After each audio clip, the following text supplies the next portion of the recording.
बिस्मिल्लाहिर्रहमानिर्रहीम अस्सलाम वालेकुम डियर स्टूडेंट। आज का जो हमारा आर्टिकल है उसमें हमने डिस्कस करना है evolution of prokaryote and eukaryote. Basically हम जो चैप्टर स्टार्ट हमने किया था एवोल्यूशन का, तो एवोल्यूशन का मतलब क्या था कि how to increase the diversity of life with the passage of time, कि जो जो वक्त गुजर रहा है तो डाइवर्सिटी कैसे इंक्रीज हो रही है। तो एवोल्यूशन का वही प्रोसेस होता है जिसमें जो सिंपल लाइफ है वो कॉम्प्लेक्स में कन्वर्ट हो रही है।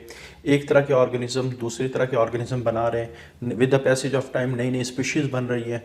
और ये इसका काज हमने डिस्कस किया था इन्वायरमेंटल चेंजेस। तो जब हम एवोल्यूशन ऑफ प्रोकैरियोट्स की बात करते हैं तो प्रोकैरियोट्स वो ऑर्गेनिज्म है जिनसे लाइफ स्टार्ट हुई है। अब सवाल ये है कि लाइफ का आगाज़ कैसे हुआ।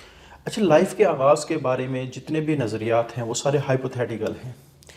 हमारे पास इतने ज़्यादा एविडेंस नहीं है जिसकी वजह से हम फैक्चुअल बात कर सकें, हकीकत पसंदाना बात कर सकें। हमारे पास कोई ऐसी अथेंटिक, हाँ, लेकिन कुछ ऐसी आप कह सकते हैं ज़मीन के ऊपर प्लेसेस हैं और वहाँ से मिलने वाले कुछ ऐसे एविडेंसेस हैं जिनसे हम थोड़ा सा अंदाज़ा लगा सकते हैं कि शायद लाइफ इस तरह स्टार्ट हुई है। तो लाइफ को स्टार्ट करने से पहले हम थोड़ा सा यूनिवर्स की अगर हिस्ट्री को देखें कि पहले यूनिवर्स एक इकट्ठी थी, उसके बाद एक बिग बैंग थ्योरी हुई, सारी दुनिया के अंदर मुख्तलिफ़ किस्म के जो पार्ट्स बिखरे, उन्होंने मुख्तलिफ़ किस्म के स्टार्स बनाए, गैलेक्सीज बनाए, और फिर उनमें से हमारा एक सोलर सिस्टम है। तो सोलर सिस्टम के बारे में भी कहा जाता है कि पहले वो जितने भी हमारे पास प्लैनेट हैं सोलर सिस्टम में, they are the part of earth, sun, वो सूरज का हिस्सा थे, आहिस्ता आहिस्ता उसमें से निकले और उसके इर्द गिर्द सर्कुलेट करना शुरू हो गए। उनमें से एक ज़मीन है हमारी। तो चूंकि ये सन का पार्ट थे इस वजह से बहुत गर्म थे, लेकिन जो अर्थ है उसका सन से इतना ज़्यादा डिस्टेंस हो गया जिसकी वजह से उसकी सरफेस ठंडी होना शुरू हो गई। तो सरफेस तो ठंडी हो गई, लेकिन उसका जो सेंटर है आज भी बहुत ज़्यादा हीटेड है, बहुत ज़्यादा हीटअप है, उसके अंदर बहुत ज़्यादा हीट मौजूद है। और इवन इतनी ज़्यादा हीट मौजूद है कि वहाँ जो आप कह सकते हो चट्टानें हैं वो भी मोल्टन फॉर्म के अंदर मौजूद हैं।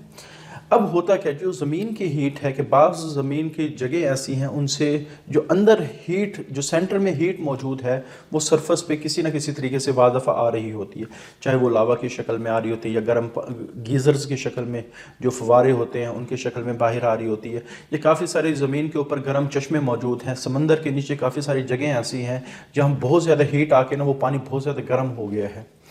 तो ऐसे ऐसे जो ज़खायर हैं पानी के जहाँ हीट बाहर आ रही है, इसको हम कहते हैं हाइड्रोथर्मल वेंट्स। इनको हाइड्रोथर्मल वेंट्स कहा जाए।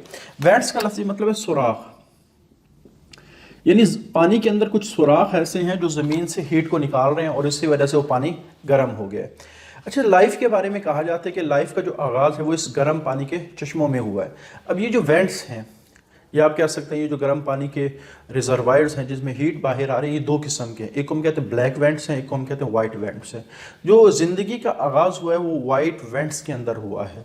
वजह क्या है कि उस वाइट वेंट्स के अंदर एक ऐसा मटेरियल इकट्ठा हुआ, उस मटेरियल की वजह से लाइफ शुरू हुई है। उस मटेरियल को हम कहते हैं प्रीबायोटिक सोल्यूशन, प्रीबायोटिक सोल्यूशन इसको कहा जाता है। तो इस सोल्यूशन के बारे में कहा जाता है जो वाइट वेंट्स वाली जगह पे, या आप कह सकते हैं समंदर के नीचे इकट्ठा हुआ, इसमें हर वो न्यूट्रिएंट मौजूद था जो लाइफ के लिए एसेंशियल है, न्यूट्रिएंट्स। और हाइड्रोथर्मल वेंट्स की वजह से जो एनर्जी का सोर्स है वो पानी बन गया। कि गर्म पानी चश्मे की वजह से, गर्म पानी का जो चश्मा है उसकी वजह से एनर्जी उस सोल्यूशन को मिलना शुरू हुई। ये इसको प्रीमोडियल सोल्यूशन भी हम कह सकते हैं, प्रीमोडियल सोल्यूशन।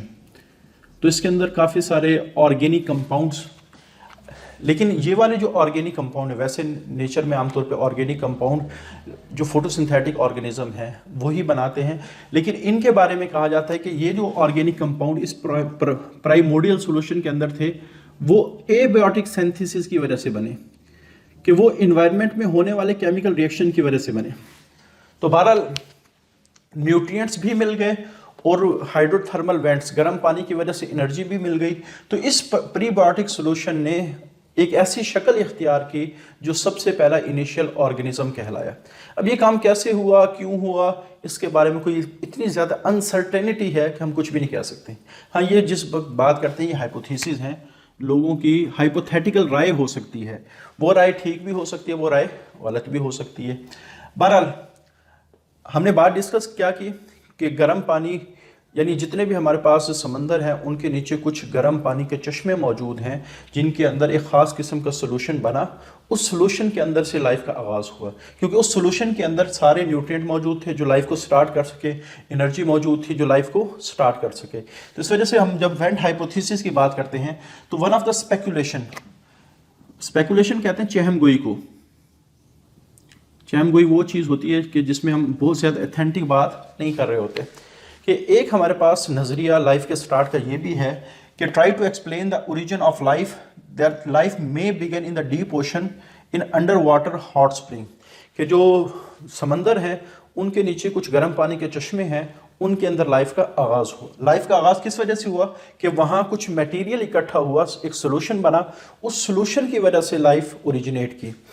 अच्छा, शुरू में जाहिर बात है पहला जो ऑर्गेनिज्म होगा वो बहुत ज़्यादा फंक्शन तो परफॉर्म नहीं करता होगा, बहुत ज़्यादा सिंपल होगा। तो हमारे पास एक बैक्टीरिया की टाइप है जिसको हम कहते हैं आर्चियो बैक्टीरिया, या आर्चियो बैक्टीरिया भी इसको कह सकते हैं, आर्चियो बैक्टीरिया।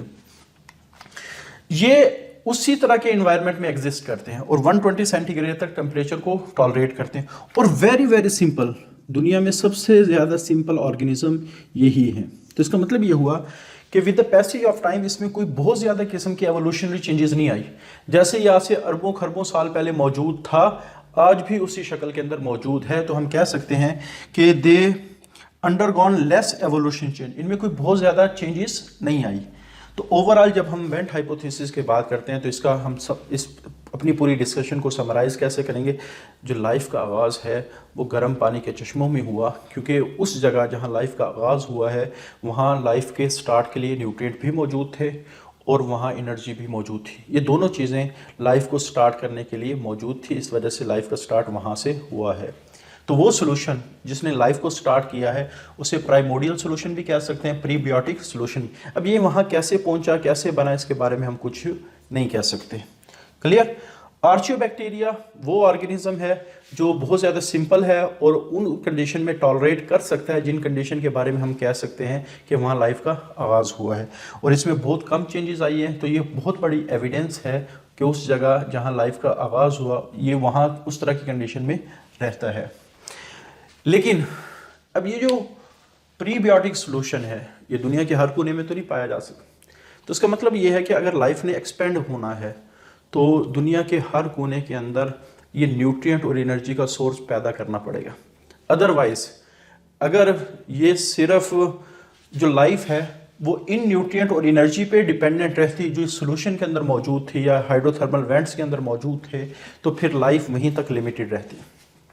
तो इस वजह से शुरू के ऑर्गेनिज्म ने जब लाइफ को एक्सपेंड करना चाहा या उनके अंदर ये सलाहियत पैदा होगी कि वो लाइफ को एक्सपेंड करना चाहे, तो सबसे पहले उन्होंने क्या किया कि फोटोसिंथेसिस को एवॉल्व किया। तो यहीं से बात हम स्टार्ट करेंगे कि nutrient in primitive environment limited to the early life, क्योंकि न्यूट्रिएंट एक लिमिटेड जगह पे मौजूद थे, इस वजह से उन न्यूट्रिएंट की वजह से लाइफ भी क्या थी, लिमिटेड जगह पे थी। अब लाइफ ने तो पूरी ज़मीन के ऊपर फैलना है और ये न्यूट्रिएंट की जो सप्लाई वो एक मखसूस किस्म के इन्वायरमेंट में है।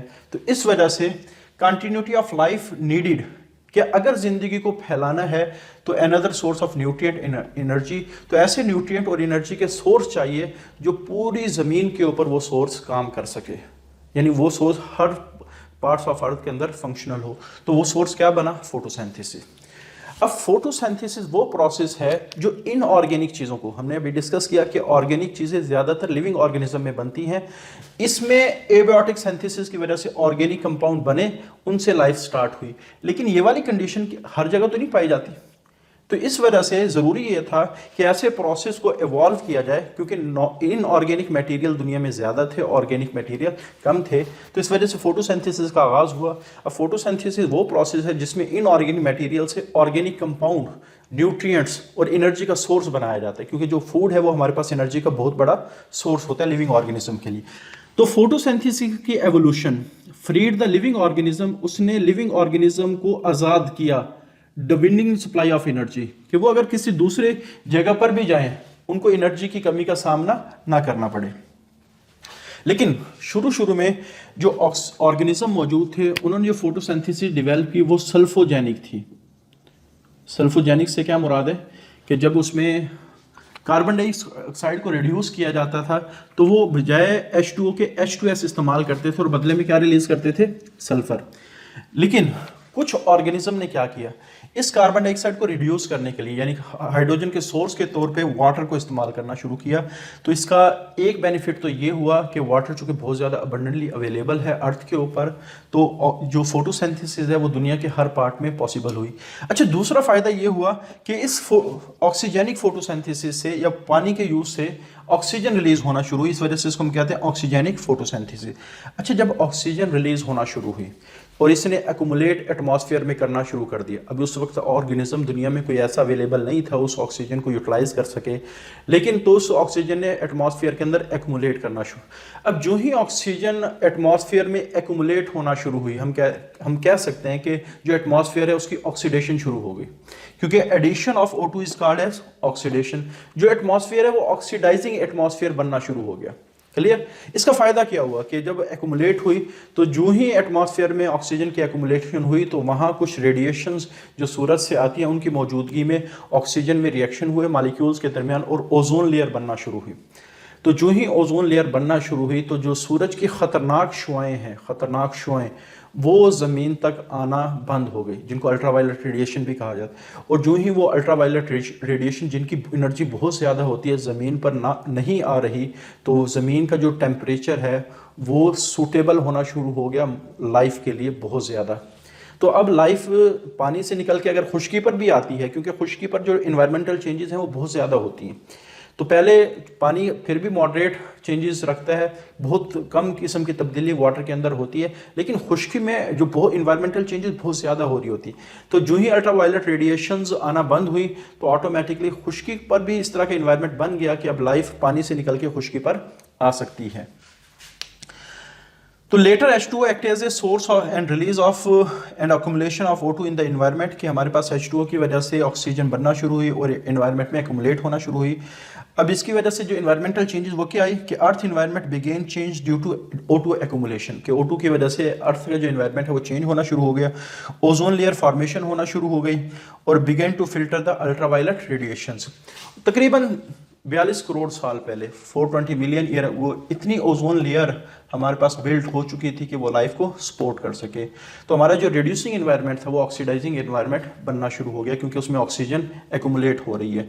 और बाद ऑर्गेनिज्म ने क्या किया, पहले ऑर्गेनिज्म में जो रेस्पिरेशन होती थी, फोटोसिंथेसिस में जो फूड बनता था उसको एनर्जी निकालने के लिए एनएरोबिक रेस्पिरेशन होती थी। और आपको पता है फर्स्ट ईयर में भी ये बात डिस्कस हो चुकी है चैप्टर नंबर 11 में, जो एनएरोबिक सोर्स ऑफ रेस्पिरेशन है उसमें फूड से बहुत कम एनर्जी निकलती है। लेकिन कुछ ऑर्गेनिज्म ने ऑक्सीजन की मौजूदगी में जब फूड को तोड़ा, यानी एरोबिक रेस्पिरेशन का आगाज हुआ, तो फूड से बहुत ज़्यादा एनर्जी निकलना शुरू हो गई। यानी आप कह सकते हैं एरोबिक रेस्पिरेशन की वजह से जो फूड है वो बिगेस्ट सोर्स बन गया एनर्जी का फॉर द ऑर्गेनिज्म। अब दोनों चीज़ें इकट्ठी हो गई, इन्वायरमेंट भी सूटेबल हो गया और न्यूट्रिएंट का सोर्स भी मिल गया और न्यूट्रिएंट से एनर्जी निकालने का सोर्स भी मिल गया। यानी वो जो दो चीज़ें थी जो शुरू में लिमिटेड इन्वायरमेंट में थी, एक को हम कहते हैं न्यूट्रिएंट्स और दूसरे को हम कहते हैं एनर्जी, वो लिविंग ऑर्गेनिज्म ने अपने बलबूते पे उनको तैयार करना शुरू, न्यूट्रिएंट्स फोटोसिंथेसिस से तैयार हुए, फूड तैयार हुआ और एरोबिक रेस्पिरेशन के जरिए से एनर्जी का सोर्स भी लिविंग ऑर्गेनिज्म को मिल गया। यानी वो पहली चीज़ जो इन्वायरमेंट प्रोवाइड करता था लिविंग ऑर्गेनिज्म को जिंदा रखने के लिए, अब लिविंग ऑर्गेनिज्म उन दोनों चीज़ों के मामले में सेल्फ डिपेंडेंट हो गया। और ये दुनिया का रूल है कि जो जितना ज़्यादा सेल्फ डिपेंडेंट होगा वो दुनिया के किसी हिस्से में भी आसानी के साथ क्या कर सकते हैं, सर्वाइव कर सकते हैं। इस वजह से आखिरी बात हम करने लगे हैं कि लाइफ नो लॉन्गर अराइज एबियोटिकली, कि लाइफ अब इन्वायरमेंट इनऑर्गेनिक या नॉन लिविंग चीज़ों पे डिपेंड नहीं करती, अब लिविंग ऑर्गेनिज्म खुद डिपेंडेंट हो गए। अब लाइफ को सपोर्ट करने के लिए लिविंग ऑर्गेनिज्म ही इन्वॉल्व हैं। पहले लाइफ एबियोटिकली चल रही थी कि इन्वायरमेंट के सपोर्ट से लाइफ चल रही थी, अब क्या हो रहा है कि जो लाइफ है वो बियोटिकली चल रही है, कि जो लिविंग ऑर्गेनिज्म है खुद ही अपनी न्यूट्रिएंट्स का और एनर्जी का बंदोबस्त अपने लिए कर रहे हैं। तो जिस वक्त लिविंग ऑर्गेनिज्म के अंदर ये सलाहियत आई कि वो अपने न्यूट्रिएंट और एनर्जी का बंदोबस्त करना शुरू हो गए तो लाइफ फैलना शुरू हो गई। तो पहले जो ऑर्गेनिज्म बने वो प्रोकैरियोट्स थे, उनके अंदर कोई प्रॉपर स्ट्रक्चर मौजूद नहीं थे, लेकिन सिंपल स्ट्रक्चर होने की वजह से उनका सर्वाइवल बहुत मुश्किल था। लेकिन with the passage of time उन स्ट्रक्चर ने अपने अंदर चेंजेस लेके आए, जिससे फिर अगली जो लाइफ है यूकैरियोटिक लाइफ स्टार्ट हुई, फिर यूकैरियोटिक मल्टीसेलुलर ऑर्गेनिज्म, फिर हायर ऑर्गेनिज्म बनना शुरू हुए। तो उसको हम with the passage of time इस लेक्चर अपने इस चैप्टर के अंदर with the passage of time उन चीज़ों को हम डिस्कस करेंगे। आज के लिए इतना ही। अल्लाह हाफिज़।